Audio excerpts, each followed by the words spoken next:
Okay, so we're going to do the bell work here. Factor out the greatest common factor.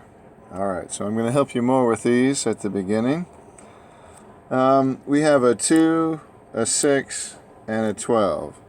And we have 2 times 1, obviously, 2 times 3, and 2 times 2 times 3 for 12. So that means we're going to take out a 2. They all have a 2. Okay. For the x, we have 2 x's here, x times x. Here's 4, and here's 1. So the 1 limits the 2 and the 4, so I can take out 1x from each term. And then I have 2 y's, y times y, and y times itself 5 times. So you can see that the smallest amount is y times itself twice. So I take that out. Okay, so now let's see. I took a 2 out, so this 2 is going to be, let's write it with this color. This 2 is gone. The x squared part is gone, but I still have an x left over. The y squared, gone. Okay. Then I have a negative sign, so I still have a negative sign. The 2 came out of the 6, and I have a 3 left over. Both y's came out. One of the x's came out, so that means I'm down to x times itself 3 times. And then I still have a negative sign. I took a 2 out of the 12, that means there's a 6 left. I took the x out, so it's gone. Y to the 5th becomes y to the 3rd because 2 of them are gone, so y times itself 3 times. And okay, so this is the only time y makes an appearance on the inside.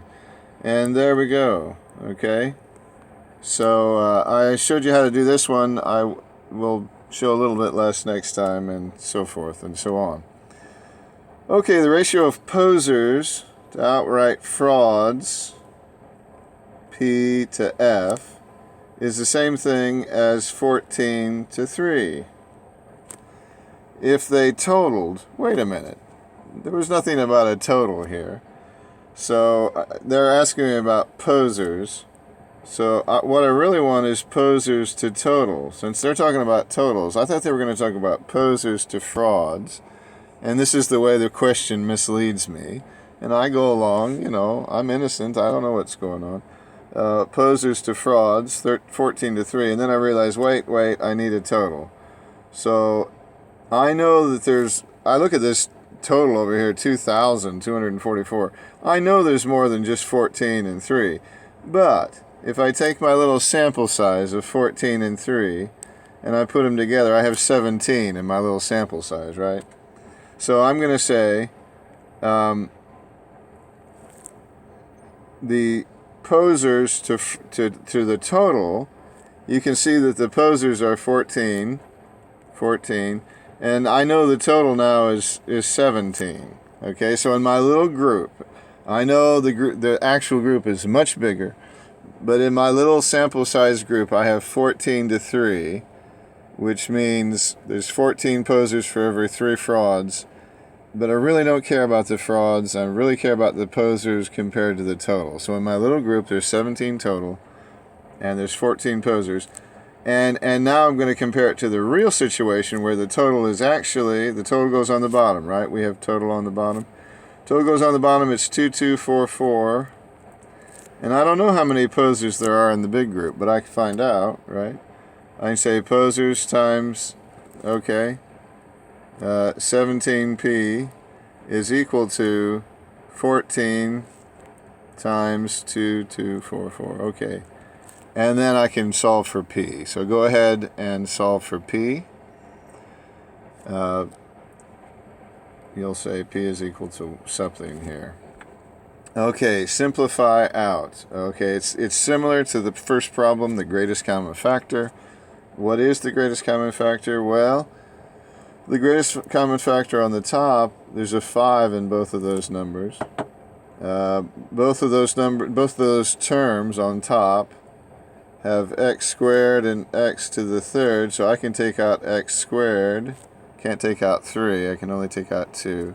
I'm limited by the smallest one, y squared and y to the third, so I can take out y squared. What's left inside? Well, there's nothing left inside for the first part, so I'm going to say 1. Can't say 0, but if I divide that out, everything is divided out, so I have 1.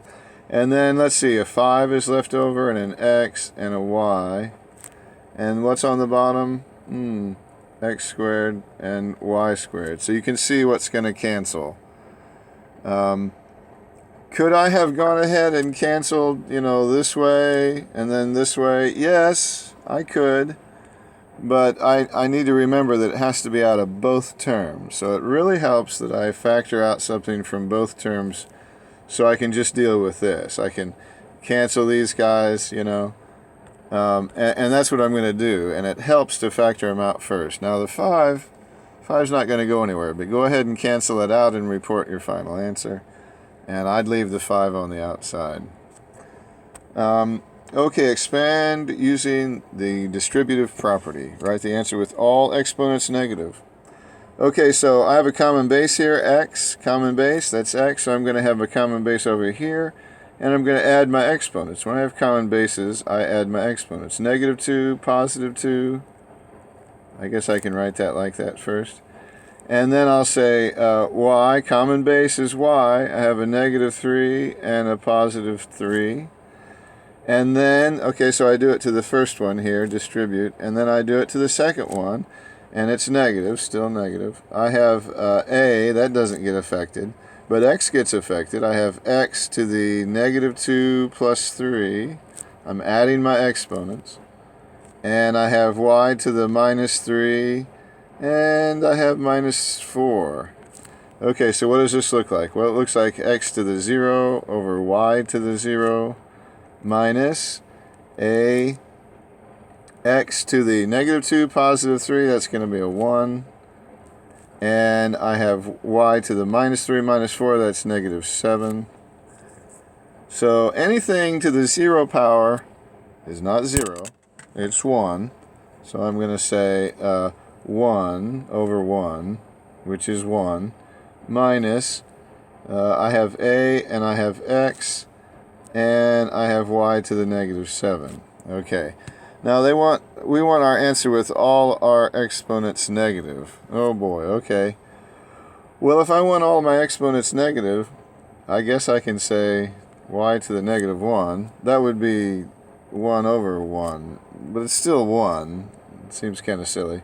Minus, okay, if I want these guys to move down, I'm going to have to say, I'm going to put a 1 here on the top because they're moving. And I have a to the minus 1. If I moved it down to the bottom, I have to change the exponent, which was 1, to minus 1. And the y stays put. So now all my exponents are negative. Okay? So I have to use my rules of exponents, but there we go.